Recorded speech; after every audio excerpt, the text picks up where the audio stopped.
Hey guys, Professor Bill, Comic Book University, and Moon Knight, The Fist of Khonshu, issue number 12. Now, I'm kind of just jumping on this. I'm kind of not. But I want to give a shout out to Dano1346. He commented on one of the other comic book reviews I'd done the previous week, and he mentioned that that book and this book are the only two books he's actually currently reading from Marvel. Interesting. I do actually read the comments. Not every single one of them, but I do try. So I saw this one. I'm like, Moon Knight, really?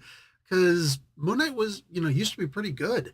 Let me see if it's still going good. And Jed MacKay is still working on it. Spoiler for the who made this comic book, but this was still pretty solid. I'm surprised. Moon Knight is actually one of the regrets I have for leaving reading comic books for a while. I guess you just need a break sometimes, but yeah, the books were a little bit weird and whatever. And Moon Knight was one of the ones that was just in general consistently very, very good. And whatever. It is what it is. I stopped reading comic books. This one was kind of a regret. So I'm back on it. And just so you know, I went back and I read issue 11. Just wanted to read issue number 11 to see, is it going to be any good? And oh my God, let me tell you something. You have got to read issue number 11 of Moon Knight, The Fist of Khonshu, the preceding comic to this. I thought about making a whole video about it, but I just read it yesterday. I'm like, nah, because that would be confusing to the people, to put that there, boom, and then also have this one come out like the very next day. It would have been too confusing. But I also went back and read issue 0 and issue 1. Very stark differences between the two comic books, even though written by the same person. Um, Nonetheless, fantastic also. I'm going to be catching up on all of the other Moon Knight books from this series, and this issue, excuse me, absolutely amazing. I know I sneeze weird, right? It's a military thing. If you do a regular true, that's obviously from a human. But if you're out in the bush and you do something like, like that I just did, you don't let it seize up. You just kind of open your air pipes. Then people might say, oh, I heard something, but they're not going to know that it was a human sneeze. It's very different from a typical human sneeze. Anyway, so some habits just die hard. So this was amazing. Let's get talking about who made this comic book. We'll get moving from there. Okay, so this is part 1 of a new storyline. I love that. The Haunting of the Wrecker. Yes, the Asgardian, crowbar wielding Wrecker. Oh, I love that. The writer is, as I said, Jed MacKay. The artist, Domenico Carbone.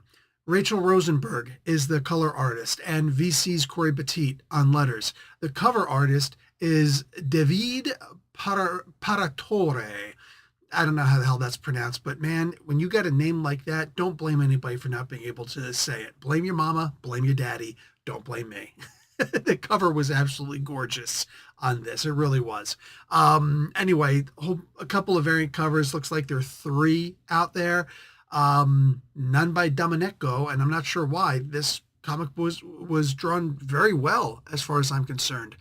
So this whole book is, well, the beginning of this book is Moon Knight is talking to his therapist, and he hasn't seen her in a while, apparently. Okay, very cool.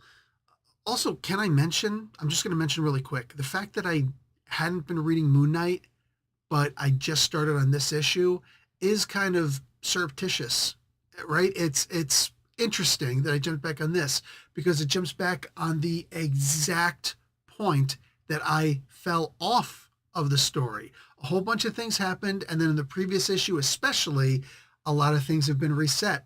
So I technically, arguably, didn't miss anything. This is just a continuation of the previous series, also written by Jed MacKay. I interviewed Jed MacKay because of how good this series was, because of how good his Black Cat actually was, and then jumped on this because of that, and then had the interview with him.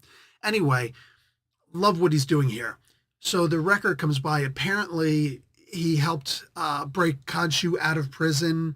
That's the only thing that's changed. Khonshu's out of Asgardian prison now. And Moon Knight had died and then came back to life again. Gotta love that about an Egyptian god. And all this crazy stuff is happening. So he paid the Wrecker but there's a really great commentary here. We know for a fact that Moon Knight was never on a debate club in high school.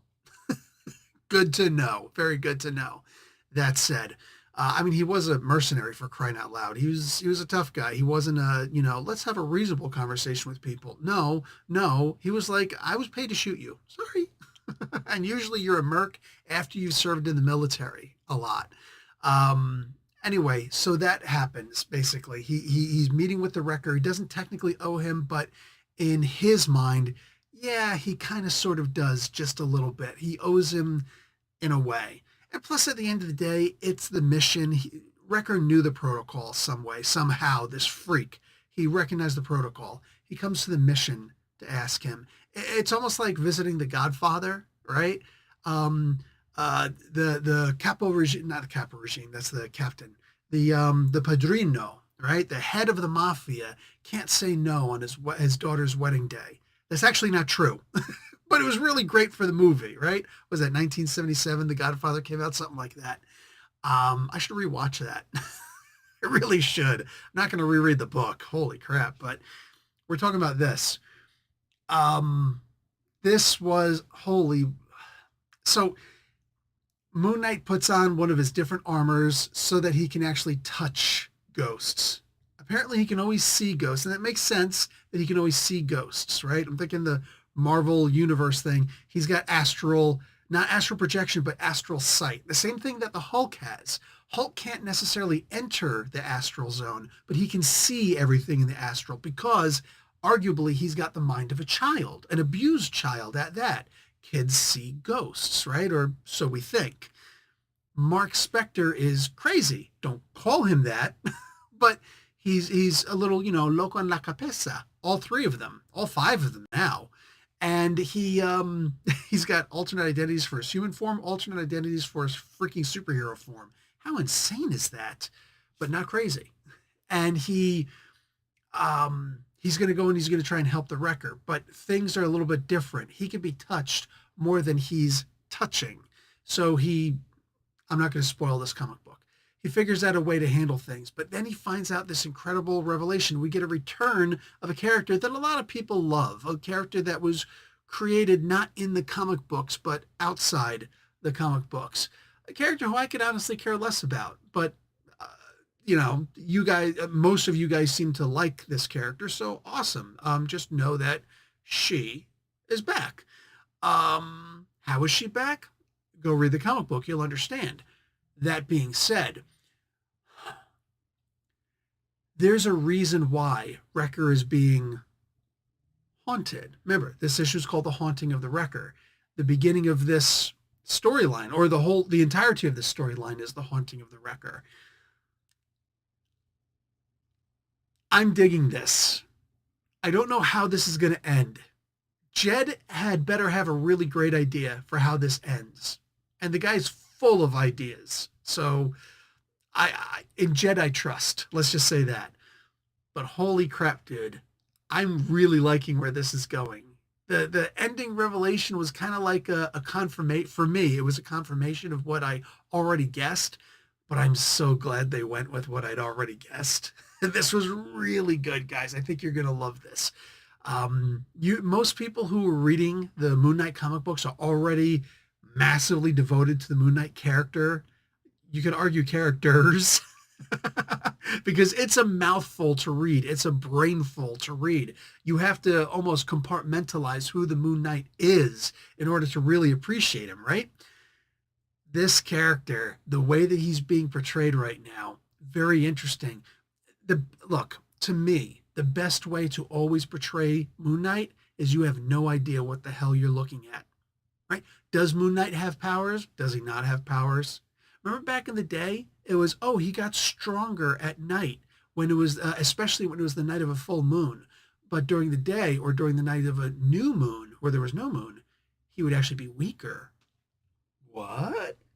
Well, this was great because there was this cyclic character who you can then take this character, depending on what's happening in his life, some points he might be stronger than normal, which would help him overcome great odds. Other times he's just regular, but then sometimes he'd be weaker. But a hero still has to hero. And if he's weaker than normal, well, he's going to have a rougher time than normal. So a whole lot of really good built-in storytelling right there, yeah? And then more changes and changes and changes. But the whole idea was always, does he actually have superpowers? Is he really talking to Khonshu? Um, Aaron, Jason Aaron, he really changed that. And he's like, yes, for sure, certainly, this is what's going on.